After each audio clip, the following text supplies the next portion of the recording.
ꯅꯨꯡꯁꯤꯕꯤꯗꯨꯅ Manipur entertainment ꯆꯦꯅꯦꯜꯕꯨ subscribe ꯑꯃꯁꯨꯡ like ꯇꯧꯕꯤꯔꯝꯃꯨ꯫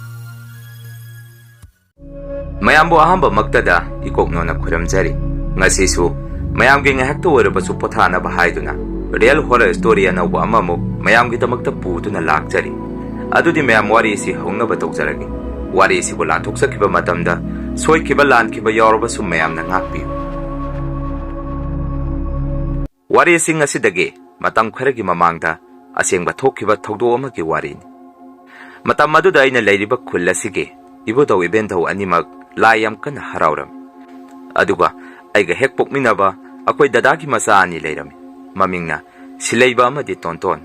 ꯁꯤꯂꯩꯕꯒ ꯇꯣꯟꯇꯣꯟꯒꯁꯤ ꯐꯩꯕꯣꯛꯅꯤ, ꯃꯁꯛꯁꯨ ꯆꯞ ꯃꯥꯟꯅꯩ꯫ ꯑꯉꯥꯡ ꯑꯅꯤꯁꯤ ꯃꯁꯛ ꯃꯥꯟꯅꯕꯗ ꯅꯠꯇꯅ ꯋꯥꯈꯜꯁꯨ ꯌꯥꯝꯅ ꯃꯥꯟꯅꯩ꯫ ꯗ꯭ꯔꯦꯁ ꯂꯩꯕꯗꯁꯨ ꯃꯕꯥꯅꯤ ꯆꯞ ꯃꯥꯟꯅꯕ ꯃꯆꯨ, ꯆꯞ ꯃꯥꯟꯅꯕ ꯐꯤꯖꯣꯜ ꯂꯩꯔꯝꯃꯤ꯫ ꯀꯔꯤꯒꯨꯝꯕ ꯃꯕꯥꯅꯤꯒꯤ ꯐꯤꯖꯣꯜ ꯑꯁꯤ ꯍꯦꯛ ꯃꯥꯟꯅꯍꯧꯗ꯭ꯔꯕꯗꯤ ꯑꯅꯤꯃꯛ ꯑꯃꯠꯇ ꯁꯦꯠꯂꯝꯗꯦ꯫ ꯆꯤꯟꯖꯥꯛꯁꯨ ꯑꯁꯨꯛꯀꯤ ꯃꯇꯤꯛ ꯃꯥꯟꯅꯔꯝꯃꯤ꯫ ꯑꯁꯨꯝꯅ ꯅꯨꯃꯤꯠ ꯑꯗꯨ ꯑꯩꯈꯣꯏ ꯏꯇꯩꯃꯒ ꯗꯗꯥꯒꯅ ꯑꯩꯈꯣꯏ ꯂꯩꯀꯥꯏꯒꯤ ꯏꯕꯨꯙꯧ ꯏꯕꯦꯟꯙꯧꯒꯤ ꯍꯔꯥꯎ ꯃꯊꯣꯏ ꯀꯥꯕ ꯑꯔꯣꯏꯕ ꯅꯨꯃꯤꯠ ꯂꯥꯏꯔꯣꯏ ꯅꯨꯃꯤꯠ ꯑꯗꯨꯗ ꯁꯤꯂꯩꯕꯒ ꯇꯣꯟꯇꯣꯟꯒ ꯂꯥꯏꯕꯨꯡꯗ ꯄꯨꯗꯨꯅ ꯂꯥꯏ ꯈꯣꯏꯔꯝꯕ ꯆꯠꯂꯝꯃꯤ꯫ ꯃꯇꯝ ꯑꯗꯨꯗ ꯂꯥꯏꯕꯨꯡꯗꯒꯤ ꯃꯥꯏꯕꯤ ꯑꯃꯅ ꯑꯩꯈꯣꯏ ꯗꯗꯥꯗ ꯑꯁꯨꯝꯅ ꯍꯥꯏꯔꯛꯈꯤ ꯍꯥꯏ: ꯑꯉꯥꯡ ꯑꯅꯤꯁꯤꯒꯤ ꯃꯅꯨꯡꯗ ꯑꯉꯥꯡ ꯑꯃꯗꯤ ꯄꯨꯟꯁꯤ ꯆꯤꯡꯖꯦꯜ ꯌꯥꯝꯅ ꯇꯦꯟꯅ ꯎꯏ꯫ ꯃꯗꯨꯅ ꯃꯕꯥꯅꯤꯒꯤ ꯃꯄꯣꯛ ꯅꯨꯃꯤꯠꯇ ꯂꯥꯏꯕꯨꯡꯁꯤꯗ ꯍꯩꯃꯛꯇꯕꯨ ꯑꯣꯏꯔꯁꯨ ꯐꯩꯕꯣꯛꯀꯨꯝꯕ ꯑꯅꯤ ꯂꯣꯡꯕ ꯀꯠꯂꯨ ꯍꯥꯏꯔꯛꯈꯤ꯫ ꯃꯗꯨꯗꯒꯤ ꯑꯩꯈꯣꯏ ꯗꯗꯥꯒ ꯏꯇꯩꯃꯒꯅ ꯑꯁꯨꯝꯅ ꯍꯥꯏꯅꯔꯝꯃꯤ: ꯉꯁꯤꯗꯤ ꯂꯥꯏꯔꯣꯏ ꯅꯨꯃꯤꯠꯁꯨ ꯑꯣꯏꯔꯦ, ꯈꯔ ꯉꯜꯂꯤꯉꯩꯁꯤꯗ ꯕꯖꯥꯔꯗ ꯀꯥꯔꯒ ꯄꯣꯠꯁꯛꯁꯤꯡ ꯑꯗꯨ ꯊꯤꯍꯧꯔꯨꯁꯤ ꯍꯥꯏꯅꯗꯨꯅ ꯏꯇꯩꯃꯒ ꯗꯗꯥꯒ ꯕꯖꯥꯔꯗ ꯆꯠꯂꯝꯃꯤ꯫ ꯑꯗꯨꯒ ꯕꯖꯥꯔꯗꯒꯤ ꯐꯩꯕꯣꯛ ꯂꯣꯡꯕ ꯂꯐꯣꯏ ꯂꯐꯥꯡ ꯑꯃ ꯂꯩꯔꯛꯈꯤ꯫ ꯑꯗꯨꯒ ꯂꯥꯏꯕꯨꯡ ꯑꯗꯨꯗ ꯀꯠꯂꯝꯃꯤ꯫ ꯃꯁꯤꯒꯤ ꯃꯇꯨꯡꯗꯒꯤ ꯂꯥꯏꯔꯣꯏ ꯅꯨꯃꯤꯠ ꯑꯗꯨꯒꯤ ꯅꯨꯃꯤꯗꯥꯡꯗ ꯑꯩꯈꯣꯏ ꯏꯃꯨꯡ ꯄꯨꯟꯅ ꯈꯨꯟꯒꯤ ꯂꯥꯏ ꯍꯔꯥꯎꯕ ꯑꯗꯨ ꯌꯦꯡꯕ ꯆꯠꯂꯨꯁꯤ ꯍꯥꯏꯅꯔꯝꯃꯤ꯫ ꯃꯇꯝ ꯑꯗꯨꯗ ꯑꯩꯈꯣꯏ ꯗꯗꯥꯒꯤ ꯃꯆꯥꯅꯨꯄꯥ ꯇꯣꯟꯗꯣꯟꯗꯤ ꯃꯄꯥꯒ ꯃꯃꯥꯒꯗ ꯆꯠꯅꯤꯡꯗꯦ, ꯌꯨꯝꯗ ꯂꯩꯍꯧꯅꯤ ꯍꯥꯏꯗꯨꯅ ꯅꯤꯡꯉꯥꯏ ꯇꯧꯔꯝꯃꯤ꯫ ꯑꯗꯨꯕꯨ ꯁꯤꯂꯩꯕꯗꯤ ꯍꯔꯥꯎ ꯍꯔꯥꯎ ꯂꯥꯏ ꯍꯔꯥꯎꯕꯗꯨ ꯆꯠꯀꯅꯤ ꯍꯥꯏꯗꯨꯅ ꯃꯁꯥꯗ ꯌꯥꯝꯅ ꯍꯔꯥꯎꯔꯝꯃꯤ꯫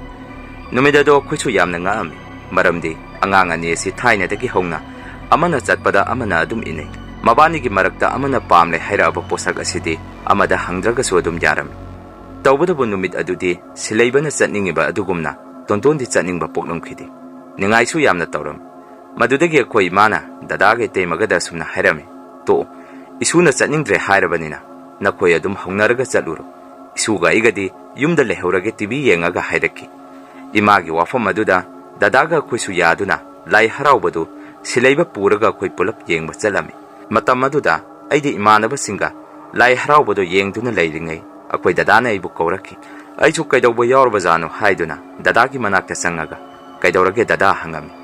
ꯃꯗꯨꯗ ꯗꯗꯥꯅ ꯑꯩꯉꯣꯟꯗ ꯑꯁꯨꯝꯅ ꯍꯥꯏꯔꯛꯈꯤ: ꯕꯣꯆꯥ, ꯑꯩꯈꯣꯏ ꯁꯤꯂꯩꯕꯁꯤ ꯅꯤꯡꯉꯥꯏ ꯄꯨꯡꯇꯧꯗ ꯇꯧꯏ, ꯌꯨꯝꯗ ꯍꯜꯂꯁꯤ ꯍꯥꯏꯗꯨꯅ ꯉꯁꯥꯏ ꯁꯤꯗ ꯍꯦꯛ ꯌꯧꯔꯛꯄꯗꯗꯤ ꯍꯔꯥꯎ ꯍꯔꯥꯎ ꯖꯒꯣꯏ ꯌꯦꯡꯗꯨꯅ ꯂꯩꯔꯝꯕꯅꯤ꯫ ꯑꯗꯣ ꯁꯤꯂꯩꯕꯁꯤ ꯃꯄꯥꯟ ꯊꯣꯛꯅꯤꯡꯉꯦ ꯍꯥꯏꯗꯅ ꯅꯈꯣꯏ ꯅꯇꯩꯃꯅ ꯃꯄꯥꯟꯗ ꯄꯨꯊꯣꯛꯈꯤꯕꯅꯤ꯫ ꯃꯗꯨꯗ ꯁꯤꯂꯩꯕꯅ ꯂꯥꯏꯕꯨꯡꯒꯤ ꯅꯥꯀꯟꯗ ꯍꯧꯔꯤꯕ ꯍꯩꯅꯧ ꯄꯥꯟꯕꯤ ꯑꯁꯤꯒꯤ ꯃꯈꯣꯡꯗ ꯀꯔꯤ ꯀꯔꯤꯅꯣ ꯎꯏ ꯍꯥꯏꯗꯨꯅ ꯃꯈꯨꯠ ꯊꯤꯜꯂꯒ ꯄꯨꯈꯞꯇ ꯀꯞꯄꯤ ꯍꯥꯏ꯫ ꯀꯥꯟꯅꯗꯦ, ꯂꯥꯛꯑꯣ, ꯌꯨꯝꯗ ꯍꯜꯂꯁꯤ ꯍꯥꯏꯔꯛꯈꯤ꯫ ꯗꯗꯥꯒꯤ ꯋꯥꯐꯝ ꯑꯗꯨꯗ ꯑꯩꯁꯨ ꯍꯣꯏ ꯗꯗꯥ, ꯂꯥꯛꯑꯣ ꯆꯠꯂꯁꯤ ꯍꯥꯏꯗꯨꯅ ꯁꯤꯂꯩꯕꯕꯨ ꯑꯩꯅ ꯄꯣꯔꯒ ꯑꯩꯈꯣꯏ ꯌꯨꯝ ꯇꯝꯅ ꯂꯥꯛꯄ ꯍꯧꯔꯝꯃꯤ꯫ ꯃꯇꯝ ꯑꯗꯨꯗ ꯑꯩꯈꯣꯏ ꯁꯤꯂꯩꯕꯗꯨ ꯌꯥꯝꯅ ꯀꯟꯅ ꯀꯞꯄꯛꯈꯤ꯫ ꯃꯥꯒꯤ ꯃꯇꯨꯡꯗ ꯌꯦꯡꯗꯨꯅ ꯀꯤ ꯍꯥꯏꯗꯨꯅ ꯗꯗꯥꯒ ꯑꯩꯈꯣꯏꯁꯨ ꯑꯉꯥꯡ ꯑꯗꯨꯒꯤ ꯃꯇꯧ ꯑꯗꯨꯗ ꯀꯔꯤ ꯇꯧꯔꯕꯖꯥꯠꯅꯣ ꯈꯜꯂꯝꯃꯤ꯫ ꯑꯁꯨꯝꯅ ꯗꯗꯥꯒ ꯏꯇꯩꯃꯒ ꯑꯩꯈꯣꯏ ꯌꯨꯝꯒꯤ ꯊꯣꯡꯒꯥꯟ ꯑꯗꯨ ꯌꯧꯔꯝꯗꯥꯏꯗ ꯑꯉꯛꯄ ꯃꯇꯧ ꯑꯃꯗ ꯑꯩꯈꯣꯏ ꯇꯣꯟꯗꯣꯟꯒ ꯃꯁꯛ ꯆꯞ ꯃꯥꯟꯅꯕ ꯑꯉꯥꯡ ꯑꯃ ꯑꯩꯈꯣꯏꯒꯤ ꯌꯨꯝꯒꯤ ꯊꯣꯡꯒꯥꯟ ꯒꯦꯠ ꯃꯄꯥꯗ ꯂꯦꯞꯇꯨꯅ ꯂꯩꯕ ꯑꯃ ꯂꯥꯞꯇꯛꯅ ꯑꯩꯈꯣꯏꯅ ꯎꯔꯝꯃꯤ꯫ ꯑꯗꯨꯒ ꯑꯩꯈꯣꯏꯅ ꯂꯥꯛꯄ ꯎꯕꯗꯒꯤ ꯌꯨꯝꯂꯣꯝꯗ ꯑꯃꯨꯛ ꯀꯟꯅ ꯆꯦꯟꯁꯤꯟꯈꯤ꯫ ꯃꯇꯝ ꯑꯗꯨꯗ ꯗꯗꯥꯒ ꯏꯇꯩꯃꯒꯁꯨ ꯃꯁꯤꯕꯨ ꯑꯩꯈꯣꯏ ꯇꯣꯟꯗꯣꯟ ꯅꯠꯇ꯭ꯔꯣ, ꯃꯕꯣꯛ ꯌꯥꯎꯗꯅ ꯅꯨꯃꯤꯗꯥꯡꯁꯤꯗ ꯃꯥꯗꯤ ꯊꯣꯡꯒꯥꯟ ꯒꯦꯠ ꯃꯄꯥꯁꯤꯗ ꯀꯩꯗꯧꯔꯝꯃꯤꯅꯣ ꯍꯥꯏꯗꯨꯅ ꯌꯥꯝꯅ ꯄꯥꯈꯠꯅ ꯌꯨꯝ ꯇꯝꯅ ꯆꯦꯜꯂꯛꯈꯤ꯫ ꯁꯤꯂꯩꯕꯒ ꯑꯩꯒꯁꯨ ꯇꯞꯅ ꯇꯞꯅ ꯏꯃꯨꯡꯗ ꯆꯪꯉꯛꯈꯤ꯫ ꯃꯇꯝ ꯑꯗꯨꯗ ꯗꯗꯥꯅ ꯏꯃꯥꯗ ꯑꯁꯨꯝꯅ ꯍꯥꯏꯔꯝꯃꯤ: ꯏꯃꯥ,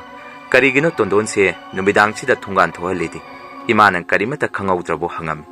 ꯏꯃꯥꯅ ꯑꯃꯨꯛ ꯗꯗꯥꯗ: ꯀꯔꯤꯅꯣ ꯏꯕꯨꯡꯉꯣ ꯅꯪꯅ ꯉꯥꯡꯉꯤꯗꯨꯕꯨ?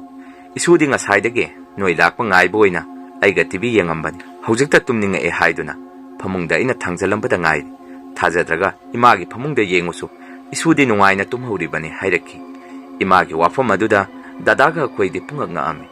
ꯑꯗꯨꯒ ꯏꯃꯥꯒꯤ ꯐꯃꯨꯡꯗ ꯌꯦꯡꯉꯨꯕꯗꯁꯨ ꯇꯣꯟꯗꯣꯟꯗꯤ ꯅꯨꯡꯉꯥꯏꯅ ꯇꯨꯝꯃꯒ ꯂꯩꯔꯝꯃꯤ꯫ ꯑꯁꯨꯝꯅ ꯅꯨꯃꯤꯠ ꯑꯗꯨꯒꯤ ꯅꯨꯃꯤꯗꯥꯡꯗꯁꯨ ꯑꯩꯈꯣꯏ ꯁꯤꯂꯩꯕꯗꯤ ꯑꯍꯤꯡꯗ ꯄꯨꯈꯞꯇ ꯀꯞꯄ ꯍꯧꯔꯛꯈꯤ꯫ ꯌꯨꯝꯁꯤꯗꯁꯨ ꯃꯈꯨꯠ ꯊꯤꯟꯗꯨꯅ ꯀꯤ ꯍꯥꯏꯗꯨꯅ꯫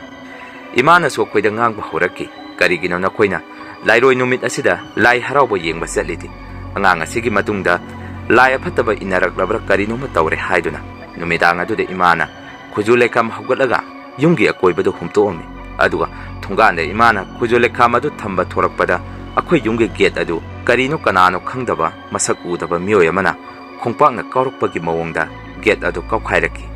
makoda do khoisu tarami madudaki imasu pakatuna imungda chenselaki aduga imana su sumna mu khairaki karino ngasi yum masida tawraktiba matawsing asibu asukkuiba matamse ngasigi akiba thogdok asigumna amupok thorakhide nakhoisu hayengkhaidi lairoi numita angang nubi puraga lai harauba yengba chatpa yaroi hairaki masigi matung nong hek nganbadagidi akoi sileibadu masada yamna kanna naba horaki chauk thogusu amata yaramkhidi doctor da yenghanbadasu karisu tawro hidak singa se pijau pharakhini da hairaki tawbadabu doctor yengasu angang adudi nongma nongmage phibam luselaki adubu kona thangdadi imana maiba maibi khara kauraga sileibabu yengalami matamaduda maiba maibi singaduna somna hairaki angang asi magi mapoki oina laina yamna pamba juktai lairoi numitasu lai phataba khara thengnaruri karisu tawro nakoina khara nganna doctor tanabagi mahut lai tingi oiba mari makon thidok piramadi phagadabani wafam singa si maiba maibi singaduna hairamduna lai gi oiba thorong khara pangthoami adubo nong hek nganbaga akoi sileiba chai sing khara chaba hauraki aduga numit humni muk leiramaga ikhang khangawdana sileiba akoiba thadoktuna satki madudagi akoi mungsu angang adugi wakhanda pura angawbi olami itei masu tattana wantharami masagi wakhanda asumna angang adugi mathau mangam sorat deba karma ningthijana pangthok phikraba matung matam khara leiragadi akoigi yungi koibadu mamangkhaiga manadaba angakpa akiba kayama tawraki numidang wairam hek tarakpaga toilet room dagi su kanagumba miyoy amana kubak phorakpagi matau amadi yenaka yenakon mi amana senkhibagi matau asigumlaba akiba matau singasi ulakki nongmade chu thabak khara nganna halami aduwa aina imungda hek changakpaga dada hoigi kada akoi tondon matomda phammaga sanaduna leiba ama aina haiphet urami madudai su tonton kaka phiron hongtokigi aduga dukandagi asapot leirusi hairamduna ai soigi kada furit phiron hongtoaga maningda mai metaba changami matam aduda koi imadi yana kada insang napi khara hektuna leram ai su imada ima ngasidi khara nganna halabani dada gai temagadi uramde tontondi makoigi kada matomda phamaga sanarga leiba urami haiduna imada ina hairami adubu aigi wafam aduda imadi insang heklambadu chap lepki aduga ingonda munna yengaktuna asumna hairaki karino ibungo nangna hairidubu nayamaga natay magadi ngasai nangna thabak hek chatkibaga isu tontonga makoi pulap natay magi mapamnomda maibi yengoni haiduna chatki nangidubu imada laknariro hairaki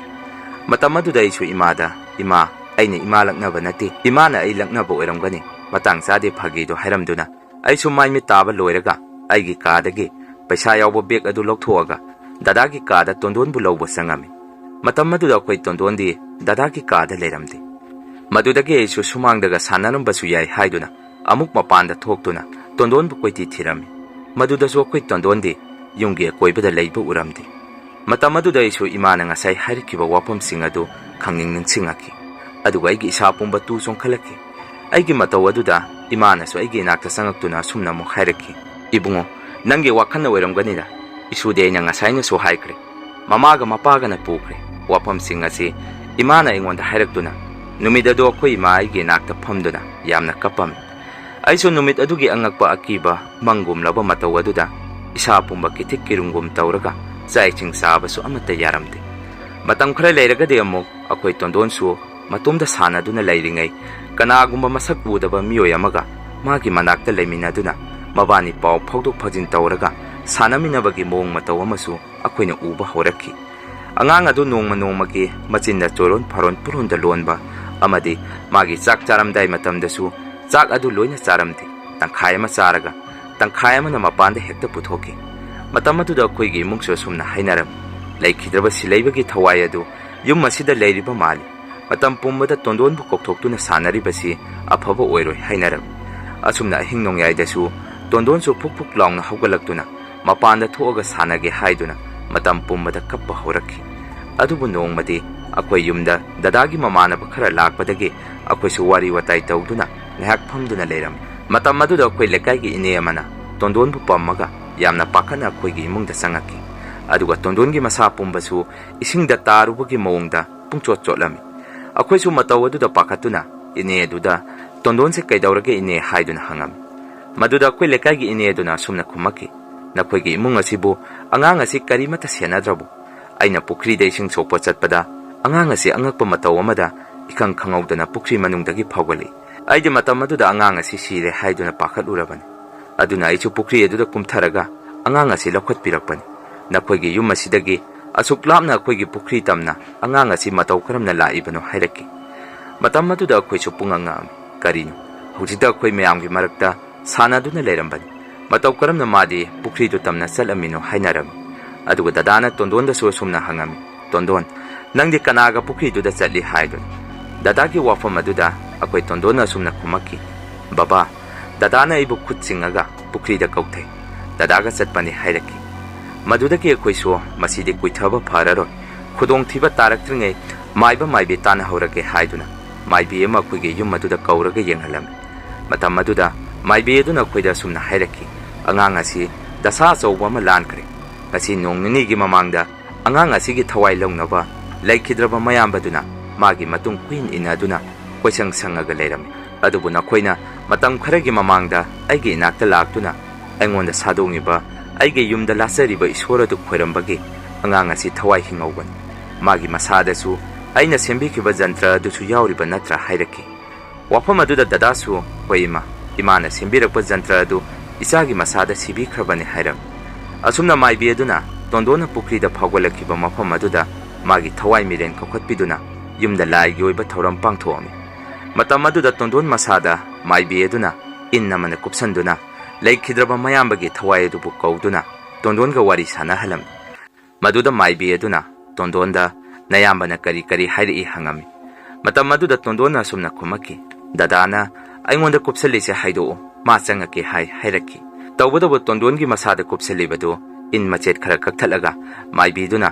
laikhidraba mayambagi thawai aduna sokpa thengba ngamdanaba haiduna innaduna kupsanbibani asumna tondonda maibi aduna hanghangduna mayambagi apamba khudimak loina khangaba matung magi apamba posak khudimak maibi aduna thadokpirami aduga akhoi silaibagi thawai mirel adusu yumdudagi tanthoki kona maibi duna chalamdai dasu akhoida sumna hairami phaibok haibasi yamna lui makoidi amana hana laikhidraba thoklabadi lehuriba adusu hekta kaugali ngasidagidi kaya thuidokna hana tawromba adugumnadi tawraklaro tawbadabu marak marakta mopa asigi mamang mahada thawai adu laktuna magi apamba hekek hairamgani karigumba angang asina nakhoida tamba haiduna mayambagi apamba nakhoida tamaklabadi thonganda lama set amada noina hekta thadokpi hairam masigi matungdagi kaya thuidokna aki akhang thoklamba sing adu amuk hana tawrakhide masini mayam ngasigi real horror story adudi mayam ngasigidi mayamdagi kainanaba bidai laujari mathangi wari thagalakpada mayam punna muk thengnarasi